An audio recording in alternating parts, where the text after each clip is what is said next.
네, 다음은 전자방식 외상매출 채권 담보대출에 대한 내용입니다. 앞선 시간에 전자방식 외상매출채권은 전자채권과 사실상 동일한 개념인데 그 구매처의 어떤 특정 그 매출 대전에 대한 지급 방법에 대한 판매처를 채권자로 등록한 일종의 매출채권의 금액과 그 다음에 지급 일자를 금융결제원으로 그 정보를 등록했던 전자채권과 달리 전자방식 외상매출채권은 당행에 그 정보를 등록하게 됩니다. 거래 상대방 구매처와 판매처가 모두 이제 당행에서만 그 거래가 가능한 어떤 특징을 갖고 있었죠. 그래서 그러한 내용들을 가지고 앞선 시간에 저희가 이제 구두 설명을 드려서 개요는 생략을 하도록 하겠습니다. 그러면 이제 실제로 그럼 구매업체는 어떻게 선정이 되느냐, 그리고 구매업체의 발행 한도는 어떻게 결정이 되느냐에 대한 내용을 지금부터 살펴볼 건데요. 구매업체, 즉 전자방식 외상매출채권을 발행할 수 있는 구매업체는 어떻게 선정이 되느냐, 그 기준이 해당 가에서부터 라까지 설명이 되어 있습니다. 첫 번째 기준은 우량어음 발행업체 선정 및 운영업무 매뉴얼에 정한 우량어음을 발행할 수 있는 업체는 우리가 전자방식 외상매출채권을 발행할 수 있는 구매업체로 선정이 될 수 있습니다. 혹은 주식회사 외부 감사에 관한 법률 적용 대상 기업체로 최근 2년간 본부 시험평가 등급이 A등급 이상의 업체 또한 우리가 구매업체로 선정이 될 수 있다. 그리고 기업보험 등급이 A3 이상인 업체 또는 회사채 발행 등급이 BBB 이상인 업체 또한 외상매출채권 발행업체로 구매업체로 우리가 선정을 할 수 있습니다. 해당 상기 가에서부터 다에 해당하는 내용에 해당되지 않더라도 우리가 여신협의 이상의 그 정결권자의 승인을 득하면 전자방식 외상매출채권을 발행할 수 있는 구매업체로 구매한도를 우리가 부여할 수 있는 대상으로 선정을 할 수가 있습니다. 다음으로 이제 구매업체의 발행한도와 구매한도를 어떻게 결정하는지를 보겠습니다. 발행한도와 구매한도를 두 가지를 구분된 이유는 이제 설명을 먼저 드리면, 발행한도는 구매업체가 외상매출채권을 결제대전으로 선택해서 판매업체에게 지급해 줄 수 있는, 즉 외상매출채권 자체를 발행할 수 있는 발행 총액을 말하는 거고, 구매한도는 이미 발행한 외상매출채권이 판매처에게 이제 그 제시가 되고 지급이 되고, 그 판매처가 그 발행된 구매업체가 발행한 외상매출채권을 가지고 대출을 일으킬 때, 그 대출을 최대 맥스 허용하는 그 한도를 우리가 구매한다라고 얘기합니다.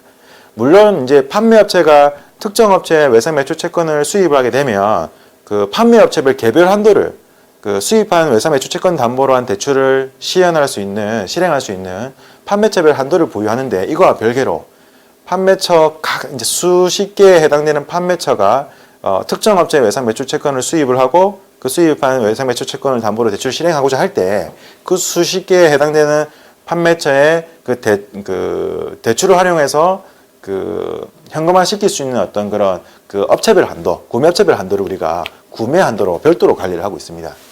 그래서 그 기준을 어떻게 정했느냐 하면, 일단 발행 한도는 전년도 매출액의 2분의 1 범위 내에서 외상매출채권을 발행할 수 있게끔 그 기준을 삼을 수가 있습니다. 혹은 결산실적이 없거나 영업실적이 1년 미만인 업체인 경우에는 향후 1년간 예상매출액의 2분의 1 범위 내에서도 우리가 그 발행 한도를 설정할 수 있다.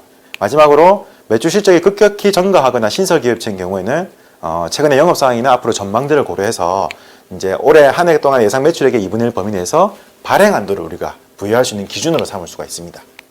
구매 한도는 앞서 말씀드린 대로 특정 업체의 외상 매출 채권을 가지고 판매처가 아주 수십 개 이룰 수 있는 그 판매처가 이제 그 대출을 일으킬 수 있는 외상 매출 그 내용을 한번 읽어보겠습니다. 구매업체가 발행한 외상 매출 채권 범위 내에서 판매업체가 수십 개에 해당하는 그 판매업체가 특정 구매업체의 외상 매출 채권 담보를 가지고 할인할 수 있는 한도, 대출할 수 있는 한도를 얘기합니다. 판매처별 한도와는 별개의 개념입니다. 판매처의 한도가 10억이고 구매처의 어떤 발행 한도는 1000억, 구매 한도는 500억으로 한정이 되어 있다 하면 개별 판매업체마다 부여할 수 있는 그 한도와 무관하게 이 판매업체가 특정 업체의 외상 매출 채권을 담보로 해서 대출을 일으킬 수 있는 구매 한도는 그 50억으로 한정이 된다라고 이해를 하시면 되겠습니다. 발행 한도 100억, 구매 한도 50억, 판매처별 그 업체별 한도는 10억. 근데 이 10억이라는 판매처 업체 한도와 무관하게 수십 개에 해당하는 판매업체가 특정 업체의 외상 매출 채권 담보로 일으킬 수 있는 대출 총액은 업체별 아까 100억, 50억이라는 기준을 나눴다시피 구매한도 50억 이내에서 컨트롤이 된다, 제한이 된다. 그렇게 이해를 하시면 되고요. 그래서 그 구매한도는 최근 결산의 현재 손익계산서에 과거 1년간의 매출의 원가, 손익계산서에 그 작년도 재무제표에 있는 손익계산서에 의한 매출원가의 2분의 1 범위 또는 추정 매출원가의 2분의 1 범위 내에서 대출한도, 구매한도를 결정할 수 있습니다. 그리고 전년도 외상 매입 또는 당연도 추정 외상 매입 금액 범위 내에서도 우리가 대출한도를 구매한도를 그 기준으로 잡을 수가 있습니다. 구매업체의 구매한도 정결권을 한번 보시겠습니다. 우량 외상 매출채권을 발행하는 업체의 구매업체의 그 어떤 구매한도에 대한 신규 증대 정결권은 50억 이하는 본부심사 협의회, 50억 초과는 여신이 협의회 승인을 받으셔야 되고, 일반 채권 같은 경우에는 구매한도를 20억 이하로 할 때는 본심, 그리고 20억 초과 50억까지는 여신협의회, 50억 초과는 여신위원회. 우량과 일반 구분 없이 구매업체의 구매한도를 기한 연기할 때는 50억 이하는 본심, 50억 초과는 여신협의회로 구성이 되어 있습니다.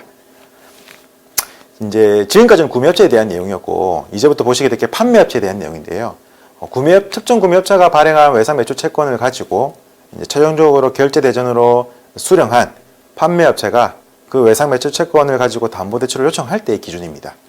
예, 그때는 대출한도가 과거 1년간 특정 구매업체에 판매한 납부실적 범위 내에서 그 판매업체의 외상 매출 채권 담보대출입니다.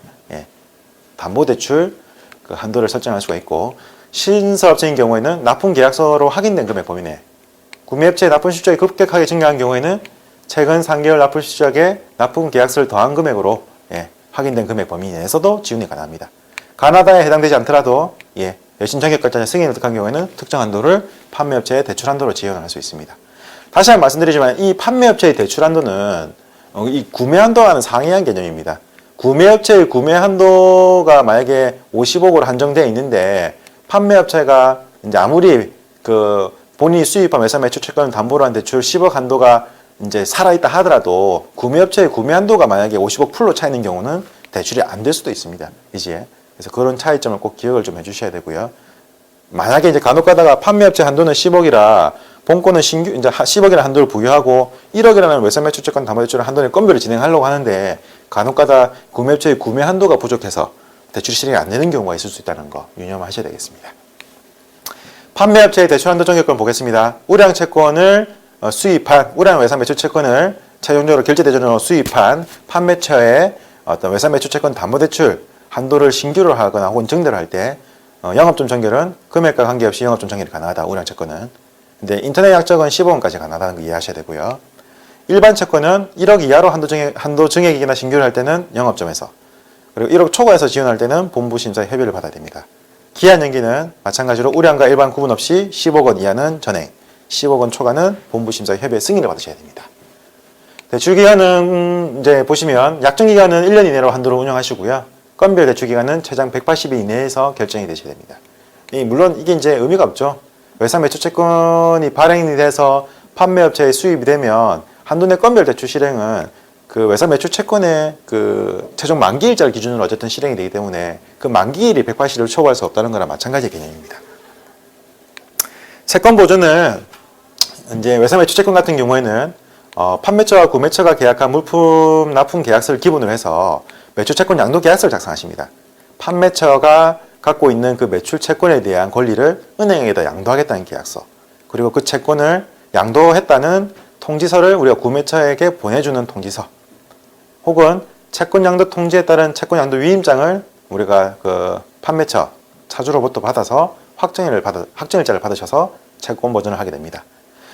채권 양도 통지서는 배달 증명부 내용 증명으로 보내시게 되는데, 채권 양도 통지서 내용에는 매출 채권 양도 계약서 4번을 우리가 첨부해가지고 채권 양도 통지서를 배달 증명부로 원본 하나, 4번 2개로 만들어서 4번 은행 보관, 원본 발송, 그리고 4번 하나는 우체국 보관용으로 배달 증명부 내용 증명으로 발송을 요청하시면 되겠습니다.